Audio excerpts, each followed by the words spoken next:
Hello guys, welcome back to my channel. So இன்னைக்கு என்ன video பார்க்க போறோம்னு பார்த்தோன்னா பார்ட் 2 ஆஃப் கோடிங் ஜர்னியில் வந்து பார்க்க போகிறோம். ஸோ இதில் வந்து முக்கியமாக பார்க்க போகிற கான்செப்ட் என்னன்னா சிஎஸ்எஸோட பேசிக் ஸ்ட்ரக்சர் அண்ட் அது வந்து எப்படி நம்ம வந்து ஹெச்டிஎம்எலோட எம்பெட் பண்ணி யூஸ் பண்ண போகிறோங்கிறத பார்க்க போகிறோம். ஸோ நேற்று வந்து ஹெச்டிஎம்எல் வீடியோ வந்து நீங்கள் பேசிக் டேக்ஸ் அண்ட் பிகினர்ஸ் ஃப்ரெண்ட்லியே வந்து நம்ம போட்டிருந்தோம். என்னென்ன இருக்குது, அது என்னென்ன பண்ண போகிறோங்கிற மாதிரி ஒரு சின்ன எக்ஸாம்பிள் வைஸ் நம்ம போட்டிருந்தோம். ஸோ அதை பார்த்துட்டிங்கன்னா தான் இது வந்து உங்களுக்கு இன்னும் நல்லா புரியும். ஸோ அதை வந்து பார்க்கலன்னா பார்த்துட்டு வந்துடுங்க. ஸோ நான் வந்து அதோட வீடியோட லிங்க் வந்து டெஸ்கிரிப்ஷன் அண்ட் கார்ட்ஸ் வந்து நான் உங்களுக்கு கொடுக்குறேன் அண்ட் கமெண்ட் பாக்ஸ்ல கூட நான் வந்து பின் பண்ணி வைக்கிறேன். ஸோ ஓகே, இப்போ வந்துட்டு நம்ம சிஎஸ்எஸோட இதுக்கு வரணும்னா ஃபர்ஸ்ட் நான் சொன்னது வந்துட்டு சாஃப்ட்வேர் என்ன யூஸ் பண்ண போறோம்னா விஎஸ் கோட் யூஸ் பண்ண போறேன். ஸோ விஎஸ் கோட் அல்ல அப்படின்னா வந்துட்டு நம்ம வந்து சப்ளைம் வந்து யூஸ் பண்ணிக்கலாம். ஸோ நான் இப்போ வந்து விஎஸ் கோட் யூஸ் பண்ணிக்கிறேன். ஸோ இப்போ வந்துட்டு இதுல ஷார்ட்கட் என்னன்னா Ctrl+N கொடுத்தீங்க அப்படின்னா நமக்கு ஒரு நியூ டேப் ஓப்பன் ஆயிரும். ஸோ இந்த நியூ டேப்பை நீங்க மறுபடியும் Ctrl+S கொடுத்தீங்க அப்படின்னா சேவ் ஆப்ஷனுக்கு போயிடும். ஸோ நமக்கு வந்து ஒரு நியூ ஃபைல் தேவைப்படும். ஸோ நியூ ஃபைல் வந்து ஓப்பன் பண்ணிக்கிறேன். ஸோ இந்த ஃபைலுக்கு வந்து பேர் வந்துட்டு சிஎஸ்எஸ் பார்ட் அப்படின்னு வச்சுக்கிறேன். ஏன்னா இப்போ வந்து எனக்கு ஒரு டிரெக்டரி தேவைப்படும். இதுக்குள்ளதான் நான் எல்லா ஃபைல்ஸும் போடப்படும். இதுக்குள்ளதான் HTML இருக்கும்போது, இதுக்குள்ள சிஎஸ்எஸ் இருக்கும்போது ஒரு டிரெக்டரிக்குள்ள இருந்தாதான் ஈஸியா வந்து நம்ம ரெகக்னைஸ் பண்ண முடியும். அதனால நான் இந்த மாதிரி கொடுத்துருக்கேன். சப்போஸ் நீங்க இதுக்கு வெளியே வந்து ஒரு ஃபைல் கொடுத்தீங்கன்னா நீங்க காப்பி பண்ணி அந்த பாத்து நீங்க போட்டு அந்த மாதிரி பண்ணணும். ஸோ அது வந்து கொஞ்சம் பெரிய ஒர்க்கா இருக்குங்கிறதுனால ஒரு பாத் கிரியேட் பண்ணிட்டேன். அதாவது டிரெக்டரி கிரியேட் பண்ணிட்டேன். ஸோ இந்த டிரெக்டரிக்குள்ள நான் வந்துட்டு ஒரு ஃபைல் ஓப்பன் பண்ண போறேன். First index.html. Okay, one second இருங்க. index.html.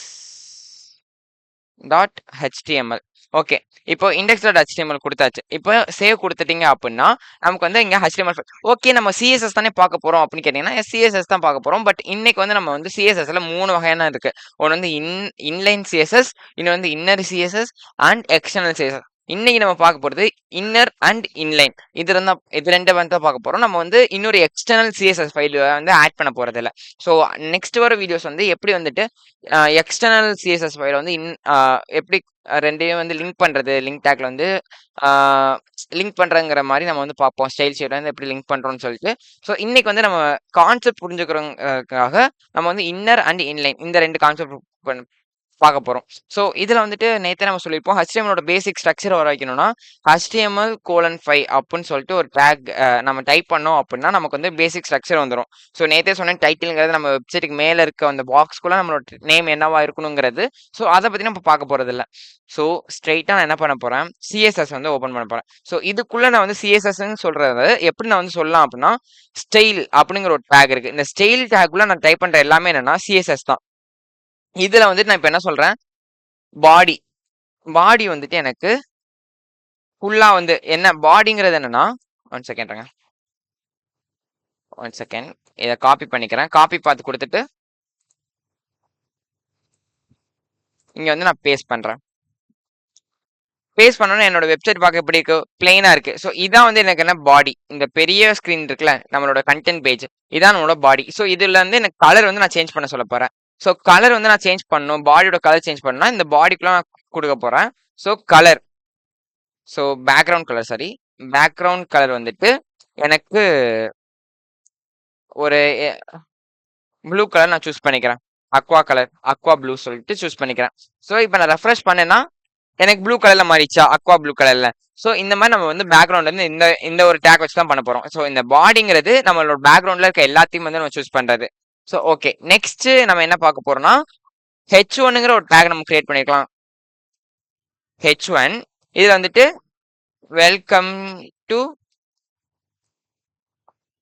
சிஎஸ்எஸ் அப்படின்னு சொல்லிட்டு சும்மா கொடுக்குறேன். ஓகே, இப்போ நான் வந்து ரெஃப்ரெஷ் பண்றேன். So welcome to CSS. Okay, it's look like better.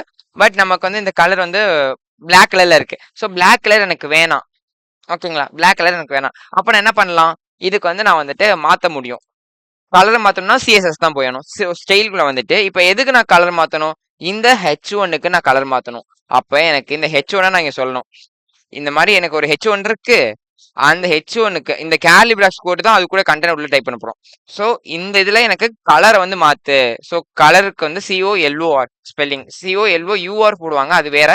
இது COLOR இந்த கோடிங்கை பொறுத்த வரைக்கும். ஸோ இதுல வந்து எனக்கு கலர் வந்துட்டு எனக்கு ஒயிட் வேணும் அப்படின்னு நான் சொல்றேன். ஸோ ஒயிட் நான் சூஸ் பண்ணிக்கிறேன். நீங்க சும்மா டைப் இந்த அசியூர்னு கொடுக்கணும்னு அவசியம் இல்லை. நீங்க ஜஸ்ட் ஒயிட்னு கொடுத்தாலும் போதும். இல்ல வந்துட்டு ஹேஷ்டாக் போட்டு FFF போட்டாலும் உங்களுக்கு வந்து ஒயிட் தான் வரும்.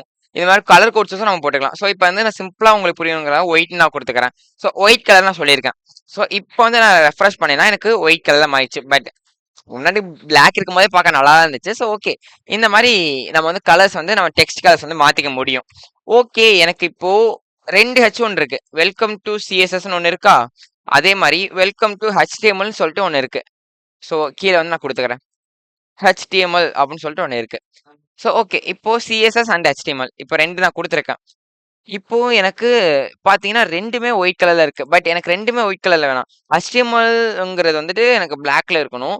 CSSங்கிறது வந்துட்டு எனக்கு ஒயிட்ல இருக்கணும். அப்ப நான் என்ன பண்ணலாம்னா, ஸோ இத வந்து நம்மளால மாத்த முடியாது. ஏன்னா இது வந்துட்டு காமனா நான் வந்து குடுத்துட்டேன். ஸோ இத வந்து நான் தனித்தனியா வந்துட்டு வேற வேற கலருக்கு மாத்தணும்னா, இதுக்கு வந்து நான் கண்டெய்னர் யூஸ் பண்ணணும். ஸோ கண்டெய்னர் தெரியும். ஒரு ஒரு கண்டெய்னருக்குள்ள இப்போ ஒரு H1 போட்டு வச்சுக்கோ, இன்னொரு கண்டெய்னருக்குள்ள இன்னொரு H1 போட்டு வச்சுக்கோ. அந்த மாதிரி கான்செப்ட். ஸோ கண்டெய்னர் கிரியேட் பண்றதுக்கு நம்ம divன்னு சொல்லுவோம். div இதுக்கு வந்து ஒரு கிளாஸ் கிரியேட் பண்றோம். அந்த கிளாஸ்ங்கிறது இங்க வந்து கண்டெய்னர். ஸோ இந்த கண்டெய்னருக்கு வந்து நான் கண்டெய்னர் 1ன்னு வச்சுக்கிறேன். கண்டெய்னர் 1 அப்படின்னு சொல்லிட்டு வச்சிருக்கேன். ஸோ இந்த கண்டெய்னர் divக்குள்ள நான் இந்த ஒரு HTML வந்து தூக்கி போடுறேன். ஓகே, இப்போ வந்து பாத்தீங்கன்னா வெல்கம் டு HTMLங்கிறது கண்டெய்னர் 1க்குள்ள இருக்கு. ஸோ இப்போ வந்து நான் ரெஃப்ரெஷ் பண்றேன். இப்பயும் பாத்தீங்கன்னா எனக்கு சேஞ்ச் ஆகல. ஆல்ரெடி சேஞ்ச் ஆனதுனால எனக்கு இன்னும் அது சேஞ்ச் ஆகல. இப்போ வந்து நான் என்ன பண்ண போறேன், டாட் கிளாஸ் வந்து நம்ம இங்க கால் பண்ண போறோம். இந்த கண்டெய்னர் 1ங்கிறது தானே நம்மளோட கிளாஸ். அப்ப இந்த கண்டெய்னர் 1 நான் கூப்பிடணும் அப்படின்னா நான் டாட்னு சொல்லி கூப்பிடணும். டாட்னு சொல்லி கூப்பிட்டா கண்டெய்னர், அதாவது கிளாஸ் வந்து கூப்பிடுறோம் அர்த்தம். ஸோ கண்டெய்னர் 1 அப்ப நான் கொடுத்துட்டேன். ஸோ கேரல் பிளாஸ் ஓப்பன் பண்ணி பண்ணிட்டேன். ஸோ இதுக்குள்ள இருக்க H1 டேக் தானே நம்ம சொல்ல போறோம். ஸோ இதுக்குள்ள இருக்க H1 நான் அதையும் சேர்த்து மென்ஷன் பண்ணிக்கிறேன். ஸோ H1 இதை நீங்க H1 மென்ஷன் பண்ணினா கரெக்டா அதை மட்டும் ஸ்பெசிஃபை பண்ணி சொல்ற மாதிரி இருக்கும். ஸோ இதோட கலர் எனக்கு என்னவா இருக்கணும்னா பிளாக்கா இருக்கணும். ஸோ இப்போ ரெஃப்ரெஷ் பண்றேன். எனக்கு இப்போ என்ன ஆயிடுச்சு, பிளாக்கா மாறிடுச்சு. ஸோ இந்த மாதிரி நம்ம வந்து ஒரு கண்டெய்னருக்குள்ள வச்சு நம்ம இது பண்ணிக்கலாம். புரியுதா? இப்போ கண்டெய்னருங்கிறது எப்படி யூஸ் ஆகுன்னு சொல்லிட்டு. ஸோ இது மாதிரி ஐடி இருக்கு, ஐடி யூஸ் பண்ணோம்னு வச்சுக்கோங்க. இப்போ இந்த வெல்கம் டு சிஎஸ்எஸ் இருக்குல்ல, ஸோ இதை வந்து நான் வந்துட்டு இப்போ ப்ளூ கலர் ஒரு கிரீன் கலர்ல மாத்தணும். ஸோ அதுக்கு வந்து நான் தனியா ஒரு டிவ் ஓப்பன் பண்ணிக்கிறேன். அதுல வந்து கிளாஸ்க்கு பதில் நான் ஐடி யூஸ் பண்ணிக்கிறேன். Okay, div ID equal to இதுல வந்துட்டு நான் கண்டெய்னர் 2ன்னு வச்சுக்கிறேன். கிளாஸ்ங்கிறது மட்டும் கண்டெய்னர்ல, ஐடிங்கிறதும் கண்டெய்னர் தான். ஸோ ஐடிங்கிறது நம்ம மேக்ஸிமம் வந்து கெட் எலமெண்ட் பை ஐடின்னு சொல்லிட்டு நம்ம வந்துட்டு யூஸ் பண்ணுவோம். இது எங்கன்னா ஜாவா ஸ்கிரிப்ட் சைடு போகும்போது நம்ம இன்னும் இன்டெப்தா ஐடியை பத்தி பார்க்கலாம். ஓகேங்களா? ஸோ கண்டெய்னர் 2ன்னு வந்து பேர் வச்சிருக்கேன். ஸோ இதுக்குள்ள நான் வந்து வெல்கம் டு சிஎஸ்எஸ் இல்ல இங்கே வந்து நான் அதே மாதிரி ஒரு காப்பி பண்ணி உள்ள போட்டுக்கிறேன். ஸோ எனக்கு இந்த சிஎஸ்எஸ் 1ன்னு நாங்கள் பேர் வச்சுக்கிறேன் டிஃபரன்ஸ்க்கா. இந்த சிஎஸ்எஸ் 1ங்கிறது எனக்கு இப்போ என்ன கலர்ல இருக்கும்னா ஒயிட் கலர்ல இருக்கும். ஏன்னா H1ங்கிறது காமனா நான் என்ன சொல்லிட்டேன், ஒயிட்னு சொல்லிட்டேன் மேல. H1 எங்கெங்கன்னா பார்க்குதோ அது ஒயிட்டா மாத்திரும். பட் எனக்கு இப்போ இந்த ஐடியை நான் மென்ஷன் பண்ணி அந்த H1 நான் சொன்னேன்னா எனக்கு வந்துட்டு அந்த நான் ஸ்பெசிஃபை பண்ற இது கலர் வந்து அங்க போயிடும். ஸோ இப்போ எனக்கு வந்து இங்க ஐடி, இப்போ முன்னாடி வந்து கிளாஸ் நம்ம வந்து டாட்னு சொன்னோம். இங்க ஐடி வந்து நம்ம எப்படி சொல்லலாம்னா ஹேஷ்டேக் போட்டு சொல்லலாம். Hashtag container 2. ஏன் கண்டெய்னர் 2க்கு மட்டும் நான் ஹேஷ்டேக் போட்டிருக்கேன், ஏன்னா ஐடியை ஸ்பெசிஃபை பண்றேன். கண்டெய்னர் 1க்கு ஏன் டாட்னா டாட்ங்கிறது கிளாஸை குறிக்கும், ஹேஷ்டேக்ங்கிறது நமக்கு வந்து ஐடியை குறிக்கும். அவ்வளவுதான் கான்செப்ட். ஸோ இதுக்குள்ள இருக்க H1 எனக்கு என்ன கலர்ல இருக்கணும், கலர் வந்துட்டு எனக்கு கிரீன் கலர்ல இருக்கணும். ஓகே, ஸோ இப்போ நான் வந்து ரெஃப்ரெஷ் பண்றேன். இப்போ முன்னாடியே வந்துட்டு எனக்கு ரெண்டுமே ஒயிட்ல தான் இருக்கு. ஸோ இப்போ நான் ரெஃப்ரெஷ் பண்ணேன்னா எனக்கு இது வந்து கிரீன் கலர்ல மாறிடுச்சு. ஸோ இப்போ வந்து கலர் அட்ரிபியூட்ஸ் வந்து உங்களுக்கு நல்லாவே புரிஞ்சிருக்கும்னு நினைக்கிறேன். ஸோ இதுக்கடுத்து நம்ம என்ன பார்க்கலாம்னா டெக்ஸ்ட் அலைன் சென்டர். ஸோ இப்போ பார்த்தீங்கன்னா இந்த எல்லா டெக்ஸ்டும் எங்கிட்ட இருக்கு, கார்னர்ல இருக்க லெஃப்ட் சைடில் வந்து ஹோவர் ஆயிருக்கு. So I mean hover means அதை விட்டுருங்க, லெஃப்ட் சைடில் வந்து ஃப்ளோட் ஆயிருக்கு. ஸோ இது வந்து எனக்கு சென்டருக்கு கொண்டு வரணும் இல்லை ரைட் கொண்டு வரணுங்கிறத நம்ம வந்து டெக்ஸ்ட் அலைன் சொல்லுவோம். ஸோ இப்போ எனக்கு இது எல்லாமே வந்துட்டு வர தேவையில்ல. எனக்கு இப்போ கண்டெய்னர் 1ல இருக்க அந்த HTMLங்கிறது மட்டும் எனக்கு சென்டர்ல இருக்கணும். அதை மாதிரி நான் கொடுக்கவா? ஸோ கண்டெய்னர், அப்போ கண்டெய்னர் 1ங்கிறது என்னது, கிளாஸ்ல இருக்கு. ஸோ கிளாஸ்ல இருக்கிறதுனால இந்த டாட் கண்டெய்னர் 1 வந்துட்டு எனக்கு அதுல இருக்க H1 வந்துட்டு எனக்கு எங்க போகணும் அப்படின்னா, இப்போ வந்து நான் இந்த இதுக்குள்ளேயே நான் வந்து கொடுக்கலாம், இதுக்குள்ளேயே நான் கொடுக்கலாம். பட் உங்களுக்கு தனித்தனியா சொல்றேன். ஆனா இப்போ வந்து பேசிக் ஸ்டேஜ்ங்கிறதுனால ஸோ இதுக்குள்ள நான் கொடுக்கும்போது இப்போ என்ன சொல்ல போறேன், டெக்ஸ்ட் வந்துட்டு எனக்கு ரைட் சைடு போகணும். அதை எப்படி நம்ம இங்கிலீஷ்ல சொல்லுவோம், டெக்ஸ்ட்டை லெஃப்ட் சைடு அலைன் பண்ணு, அவ்வளோதான். இந்த ஒரு வார்த்தை போதும். அப்போ டெக்ஸ்ட் அலைன், டெக்ஸ்ட் ஒரு ஹைஃபன் ஒரு அலைன் அப்படிங்கிற கமாண்ட் யூஸ் பண்ணிட்டு கோலனை வச்சுட்டு நம்ம எங்கே போகணும் அப்படின்னு நம்ம சொல்ல போறோம். இப்போ எனக்கு சென்டர்ல போகணும். ஸோ சென்டர் அப்படின்னு நான் கொடுத்துருக்கேன். ஸோ இப்போ பார்த்தீங்கன்னா எனக்கு இது சென்டர்ல மூவ் ஆகணும். எனக்கு HTMLங்கிறது மட்டும் எங்க ஆயிடுச்சு, சென்டர்ல மூவ் ஆயிடுச்சு. இப்போ எனக்கு இந்த ஒயிட் கலர்ல இருக்க CSS இருக்குல்ல, இது வந்துட்டு எனக்கு ரைட் சைட்ல வந்து மூவ் ஆகணும்னு வச்சுக்கோங்க. அதுக்கு நான் வந்துட்டு H1 வந்துட்டு இந்த இதுக்குள்ளேயே நான் இப்போ வந்து உங்களுக்கு டைப் பண்ணி காமிக்கிறேன். இந்த H1க்குள்ளேயே டெக்ஸ்ட் அலைன் ரைட் சைடு நான் கொடுக்குறேன். ஓகே, இப்போ வந்து எனக்கு ரைட் சைடில் வந்துட்டு ஃப்ளோட் ஆயிடுச்சு. இப்போ ஏன் எனக்கு 2 H1 போயிடுச்சுன்னா, எனக்கு H1ங்கிறது காமன் டேக். ஸோ காமன் டேக்ல பண்ணும்போது எங்கெங்கன்னா H1 நம்ம வந்து ஸ்பெசிஃபை பண்ணியிருக்கோம், அதெல்லாம் மூவ் ஆயிரும்.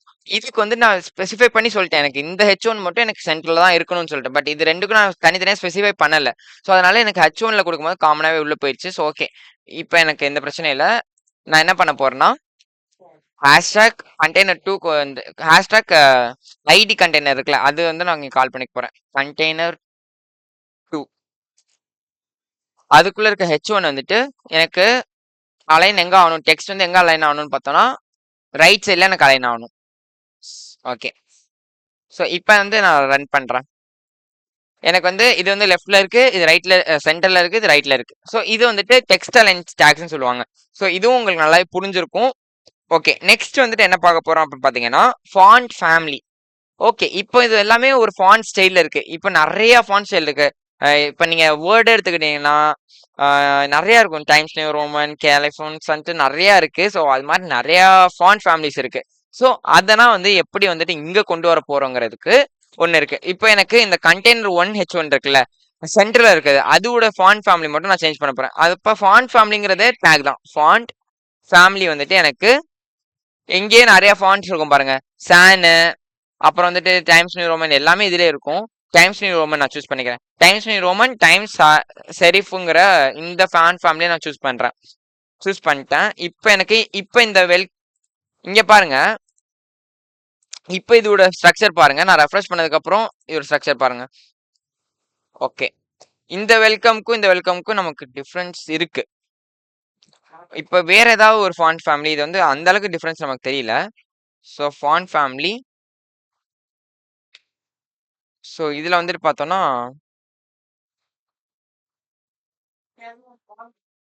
கர்சிவ்ல வந்து வைக்கிறேன். ஓகே, இப்போ நான் இது வந்து கர்சிவ்ல வச்சோன்னா உங்களுக்கு டிஃபரன்ஸ் தெரியுதா? இந்த இதுக்கும் இதுக்கும் இருக்க டிஃபரன்ஸோட இந்த ஃபாண்ட் வந்து பார்க்க டிஃபரெண்டா இருக்குல்ல, இது வந்து கர்சிவோட ஃபாண்ட் ஸ்டைல். ஸோ ஓகே, இப்போ ஃபாண்ட் ஃபேமிலி உங்களுக்கு பிடிச்சிருக்கும். ஓகே, இந்த ஃபாண்ட் பார்க்க ரொம்ப வந்து தின்னா இருக்கு, இதுக்கு வெயிட் சேர்க்கணும் அப்படின்னா, வெயிட் மீன்ஸ் இதை வந்து கொஞ்சம் பல்கா காமிக்கணும்னா வெயிட் தான் அதோட டேக்கே. அப்போ ஃபாண்ட் வெயிட், அவ்வளோதான். ரொம்ப ஈஸியா இருக்குல்ல. ஸோ ஃபாண்ட் வெயிட், ஃபாண்ட்டோட வெயிட் வந்துட்டு எவ்வளோ பிக்சல்ஸ்ல இருக்குன்னு நம்ம கொடுக்க போறோம். ஸோ போல்டு, போல்டர் அது மாதிரி நீங்க கொடுக்கலாம். இப்போ வந்து நான் வந்துட்டு ஒரு 25 பிக்சல்ஸ் கொடுக்குறேன்னு வச்சுக்கலாம். 25 பிக்சல்ஸ்னா பெருசா இருக்கும்.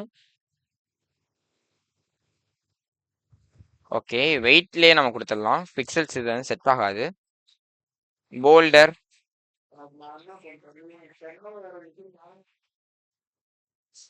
ஓகே. ஸோ இப்போ வந்து நான் ரெஃப்ரெஷ் பண்றேன். ஆல்ரெடி போல்டில் தான் இருக்கு. ஓகே, நம்ம வந்துட்டு 900 டிஃப்ரென்ஸ் எதுவும் தரலையே. ஓகே, இந்த போல்டு வந்துட்டு ஆல்ரெடி இந்த ஃபாண்ட் ஃபேமிலிக்கு வந்து இந்த மாதிரி தான் இருக்கும். ஸோ அதனால இந்த இதை ஸ்கிப் பண்ணிக்கலாம். ஸோ இதுக்கு அடுத்து என்ன இருக்கு அப்படின்னு பார்த்தீங்கன்னா, ஃபாண்ட் சைஸ். ஸோ ஃபாண்ட் சைஸ்ல வந்து நான் சொல்றேன். ஏன்னா வெயிட்டுங்கிறது ஆல்ரெடி இந்த கர்சிவ்லேயே வந்துட்டு ப்ரீ டிஃபைன்டா வந்து ஒரு வெயிட் கொடுத்துருப்பாங்க. மேபி அதனால சேஞ்ச் ஆகாம இருக்கலாம். ஸோ இப்போ வந்து இதுக்கு ஆல்டர்னேட்டிவா நம்ம என்ன பண்ணலாம், ஃபாண்டோட சைஸ் வந்து நம்ம இன்க்ரீஸ் பண்ணிக்கலாம். ஸோ ஃபாண்டோட சைஸ் நான் வந்து இன்க்ரீஸ் பண்றேன். ஸோ இது வந்துட்டு நிறைய இருக்கு, எக்ஸ்எக்ஸ் ஸ்மாலு, எக்ஸ்எக்ஸ் லார்ஜு, அது மாதிரி நம்ம எல்லாம் பிக்சல்ஸ்ல கூட கொடுத்துடலாம். இப்போ வந்து எனக்கு 30 பிக்சல்ஸ்ல வந்துட்டு வெயிட் இருக்கணும்னு சொல்லிட்டு நான் கொடுக்குறேன். இப்போ பார்த்தீங்கன்னா கொஞ்சம் சின்னதா இருக்கு இந்த இடம். ஸோ இப்போ இது வந்து நான் 100 பிக்சலா இல்லை 300 பிக்சலா கூட கொடுக்குறேனே. ஸோ சேவ் பண்ணிட்டு இங்க பார்த்தீங்கன்னா செம்ம பெருசாயிடுச்சா. அந்த இதோட கம்பேர் பண்ணும்போது இங்க ஒருத்தவங்க இருக்கானுங்க பாருங்க, ஒளிஞ்சிட்டு இருக்கானுங்க. அந்த அளவுக்கு பெருசாயிடுச்சு. ஸோ இதுதான் வந்துட்டு ஃபாண்ட்டோட சைஸ் வந்து நம்ம இன்க்ரீஸ் பண்றது. ஓகேங்களா? ஓகே. ஸோ இதுக்கு அடுத்து என்ன பார்க்கலாம்னா, இதோட சைஸ் ஃபர்ஸ்ட் கம்மி பண்றத பார்க்கலாம். ஸோ ரொம்ப பெருசா இருக்கு. நம்ம வந்து ஒரு 50 ஆர் 60 வச்சுக்கலாம். ஒரு 60 பிக்சல் நான் வச்சிருக்கேன். 1 செகண்ட். 60 பிக்சலே கரெக்டா இருக்கட்டும். ஓகே. இப்ப 60 பிக்சல் வச்சதுக்கே இவ்வளவு பெருசா இருக்கு. ஓகே. நெக்ஸ்ட் வந்துட்டு என்ன பார்க்க போறோம் அப்படின்னா, விட்த். இது வந்துட்டு நமக்கு ஒரு இமேஜ் இங்க தேவைப்படும். ஸோ ஓகே, இமேஜ் ஏதாவது நம்ம எடுத்துக்கலாமே. ஸோ என்ன வித் என்ன இது எடுத்துக்கலாம்னா, ஜஸ்ட் நான் ஏபிஜே அப்துல் கலாம்ங்கிற ஒரு இமேஜ் வந்து நான் எடுத்துக்கிறேன். ஸோ இதுல வந்துட்டு நம்ம ராக்கெட் மேன், மிசைல் மேன் எப்படி வேணாலும் சொல்லலாம். ஸோ இவங்களோட இமேஜ் வந்து சேவ் பண்ணிக்கிறேன். எங்க சேவ் பண்ணோம், நம்ம ஆல்ரெடி ஒரு ஃபோல்டர் கிரியேட் பண்ணியிருக்கோம்ல ஸ்டார்டிங்ல. அந்த டிரெக்டரியில வந்து நம்ம ஸ்டோர் பண்ணணும். ஸோ இப்போ வந்துட்டு எனக்கு லேர்ன் வித் ஏலியன் சொல்லிட்டு ஒரு ஃபோல்டருக்குள்ள பார்ட் 2க்குள்ள சிஎஸ்எஸ்ங்கிற பார்ட்டுக்குள்ள நான் ஓப்பன் பண்ணேன். நீங்க எங்க ஓப்பன் பண்ணிருந்தீங்களோ அங்க நீங்க வந்து சேவ் பண்ணிக்கோங்க. ஓகே. இப்போ எனக்கு இது ஏபிஜே அப்படின்னு வச்சுக்கிறேன். டாட் பிஎன்ஜி ஃபார்மேட்ல நான் சேவ் பண்ணிக்கிறேன். இது ஏன்னா இது ஆல் ஃபைல்ஸ் நான் கொடுக்குறேன். சில இமேஜஸ் வந்து ஆல்ரெடி ப்ரீ டிஃபைன்டாகவே பிஎன்ஜில ஜேபக்ல தான் இருக்கும். ஸோ எனக்கு அது இல்லைங்கிறதுனால நான் டாட் பிஎன்ஜின்னு மென்ஷன் பண்ணியிருக்கேன். So save. இப்போ எனக்கு சேவ் ஆயிடுச்சு. இப்போ நான் என்ன பண்ண போறேன்னா, அந்த இமேஜை நான் HTML-க்குள்ள கால் பண்ண போறேன். ஸோ இங்க வந்துட்டு நான் இமேஜுக்கு நேற்று நான் சொல்லியிருந்தேன், இமேஜுக்கு டேக் பேர் வந்து IMG. அதுக்குள்ள நம்ம சோர்ஸை கொண்டு வரணுங்கிறதுக்கு SRC ஈக்குவல் டு நேற்று வீடியோ பார்க்கலாம், பார்த்துட்டு வந்துருங்க. ஸோ கமெண்ட் செக்ஷன்ல கூட பின் பண்ணி வச்சிருக்கேன். ஸோ இதுக்குள்ள நான் என்ன பண்ணணும்னா, நான் டவுன்லோட் பண்ணி வச்சிருக்கேன் இமேஜை வந்துட்டு கால் பண்ணணும். ஏபிஜேங்கிறது தான் நான் வச்சிருந்தேன். apj.png தான் என்னோட ஃபைல் பேர். ஸோ இதை கொடுத்துட்டேன். ஸோ ஆல்டர்னேட்டிவ் டெக்ஸ்ட்டும் நான் கொடுத்துக்கிறேன். சப்போஸ் இந்த இமேஜ் ஓப்பன் ஆகலைன்னா நெட்வொர்க் இஷ்யூன்னு சொல்லிட்டு வர மாதிரி நெட்வொர்க் இதெல்லாம் நேத்தே நம்ம பார்த்துட்டோம் இது என்னன்னு சொல்லிட்டு. ஸோ அந்த வீடியோ பார்க்கலாம்னு பார்த்துட்டு வந்துருங்க. ஓகே. இப்போ இந்த இமேஜை வந்து நான் இங்கே நம்மளோட அவுட்புட்ல வந்து பார்க்கலாம். இப்போ பார்த்தீங்கன்னா இந்த இமேஜ் வந்துட்டு ரொம்ப பெருசா இருக்குல்ல. ஓகே. இது வந்து நமக்கு சின்னதாக்கணும். ஒரு ஸ்கொயர் ஷேப்ல மாற்றணும். பார்க்க ரெக்டாங்குலர் ஷேப்ல இருக்கு. ஸோ இதை வந்து நம்ம ஸ்கொயர் ஷேப்ல மாற்றணும். அப்போ இதுல ஹைட்டும் வித்தும் என்னவா இருக்கணும், ஈக்குவலா இருக்கணும். Height is equal to with அப்படின்னா என்னது, அது வந்து ஸ்கொயர். ஒரே சென்டிமீட்டர் இருக்கணும் எல்லா சைடும். அதுதான் வந்துட்டு கான்செப்ட். ஸோ அது மாதிரி நான் பண்ண போறேன். ஸோ அதுக்கு வந்து நான் சிஎஸ்எஸ்க்கு வந்துக்கிறேன். சிஎஸ்எஸ் வந்துட்டு நான் இப்போ என்ன டேக் இங்கே யூஸ் பண்ணியிருக்கேன், இமேஜுங்கிற டேக் யூஸ் பண்ணியிருக்கேன். அப்போ எனக்கு ஐஎம்ஜிங்கிறத நான் இங்கே சொல்றேன். ஐஎம்ஜி இங்கே இதுக்கு முன்னாடி நான் வந்து டாட்டு ஹேஷ் மென்ஷன் பண்ணலாம்.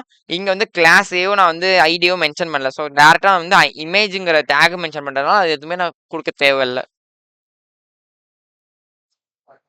ஓகே. இப்போ வந்துட்டு இமேஜ் எனக்கு என்னவா இருக்கணும், அதோட வித் எனக்கு வந்துட்டு ஒரு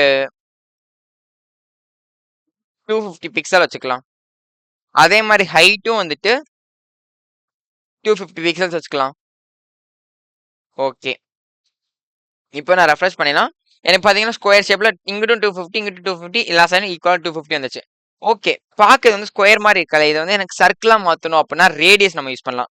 ஸோ இதுல என்ன பண்ண போறோம்னா, பார்டர் ரேடியஸ்ன்னு சொல்லிட்டு ஒன்று இருக்கு. பார்டர் ரேடியஸ்ன்னு சொல்லிட்டு நீங்க கொடுத்தீங்கன்னா இதுல 100% கொடுங்க. ஃபுல்லா வந்து உங்களுக்கு வந்து என்ன ஆயிரும்னா சர்க்கிள் ஆயிரும். ஸோ இப்போ வந்து செக் பண்ணுங்க. இப்போ பாத்தீங்கன்னா சர்க்கிள் ஆயிடுச்சா. இப்போ எனக்கு இதை தூக்கிட்டு வந்து சென்டர்ல வைக்கணும்னா என்ன பண்ணுவோம், சேம் டெக்ஸ்ட் அலைன் சென்டர். இப்போ ஏன் இது வந்து சென்டருக்கு அலைன் ஆகல அப்படின்னா, இதை வந்து நம்ம வந்து இமேஜா வச்சிருக்கோம். இது வந்து டெக்ஸ்ட் ஃபார்மேட்ல இல்ல. அப்போ இதை வந்து எப்படி நம்ம சென்டர் கொண்டு வரலாம்னா, இதுக்கு தான் நம்ம வந்து இங்க மறுபடியும் கண்டெய்னருக்குள்ள போகணும். ஸோ இப்போ வந்து இந்த இதை நான் ரிமூவ் பண்ணிக்கிறேன். இப்போ இந்த இமேஜுங்கிறதுக்கு நான் ஒரு கண்டெய்னர் ஓப்பன் பண்ணிக்கிறேன். div இந்த கண்டெய்னருக்கு கிளாஸ்க்கு வந்து பேர் என்ன வைக்கிறேன்னா IMGSன்னு வச்சுக்கிறேன். IMGSன்னு சொல்லிட்டு வச்சுக்கிறேன். ஸோ இதுக்குள்ள நான் இந்த இமேஜை தூக்கி போட்டேன்னா இந்த கண்டெய்னருக்குள்ள இருக்கும். ஓகே. இப்போ இந்த IMGS நான் வந்துட்டு என்ன பண்ணணும், டாட் IMGSங்கிற ஒரு கிளாஸ்க்குள்ள எனக்கு என்ன இருக்கு, இமேஜுங்கிற ஒரு டேக் இருக்கு. அது எனக்கு என்னவா இருக்கணும், சாரி இமேஜுங்கிறத மென்ஷன் பண்ண அவசியம் இல்லை. நான் வெறும் கிளாஸ் மட்டும் மென்ஷன் பண்றேன். ஏன்னா அந்த கிளாஸே எனக்கு சென்டர்ல தான் இருக்கணும் அந்த மாதிரி. ஸோ டெக்ஸ்ட் அலைன் சென்டர் இப்போ நான் கொடுக்குறேன். டெக்ஸ்ட் அலைன் சென்டர் கொடுத்துட்டேன். இப்போ நான் ரெஃப்ரெஷ் பண்றேன். எனக்கு வந்து சென்டர்ல வந்துச்சு. ஸோ இப்போ புரியுதா? ஒரு டெக்ஸ்ட்டா இருக்கணும், இல்ல வந்து ஒரு கண்டெய்னரா இருக்கணும். அப்பதான் வந்து டெக்ஸ்ட் அலைன் சென்டர்ங்கிறது ஒர்க் ஆகும். இல்ல நீங்க வந்து மார்ஜின் வச்சு பேடிங் குடுத்து தள்ளிட்டு வர மாரி இருக்கும். ஸோ இன்னும் நெறைய கான்செப்ட்ஸ் இருக்கு. பேடிங், மார்ஜின் சொல்லிட்டு நெறைய இருக்கு. ஸோ இதெல்லாம் வந்து நம்ம அடுத்தடுத்த வீடியோஸ்ல வந்து பார்க்கலாம். ஸோ இந்த வீடியோ வந்து எதோட தெர்ல சிஎஸ்எஸ்னா என்ன? அப்படின்னு உங்களுக்கு புரிய வச்சிருக்கோம். ஸோ இதுல வந்து நம்ம யூஸ் பண்ணிருக்க எல்லாமே இன்னர் HTML இன்னர் சிஎஸ்எஸ் தான் யூஸ் பண்ணியிருக்கோம். இன்னும் இன்லைன் சிஎஸ்எஸ் இருக்கு. எக்ஸ்டர்னல் சிஎஸ்எஸ் இருக்கு. இன்லைன்னா ஒண்ணும் இல்ல. ஜஸ்ட் அந்த ஒரு டேகுக்குள்ளேயே அது என்னவா இருக்கணும்? என்ன கலர்ல இருக்கணும்? நேத்தே வந்து இதோட எக்ஸாம்பிள் நம்ம சேர்த்தே பார்த்தோம். பட் இத வந்து தனியாவே ஒரு வீடியோவா பார்க்கலாம். ஓகேங்களா? ஸோ இந்த வீடியோ உங்களுக்கு பிடிச்சிருந்துச்சு அப்படின்னா சப்ஸ்கிரைப் பண்ணிட்டு பக்கத்துல இருக்க பெல் ஐக்கான அமுக்கிட்டு இந்த வீடியோக்கு ஒரே ஒரு லைக் அட்லீஸ்ட் நீங்க வந்து பண்ணிட்டு போனீங்கன்னா எனக்கு அடுத்த வீடியோ போடுறதுக்கு மோட்டிவேஷனா இருக்கும். ஏன்னா நான் எல்லா ஒர்க்கையும் வந்து பார்த்துக்கின்னு இதையும் வந்து பார்க்குறேன். அதனால அந்த சப்போர்ட் மட்டும் கொடுத்துருங்க. ஓகே, தேங்க்யூ ஃபார் வாட்சிங் my videos and stay tune for next coding video. Bye bye.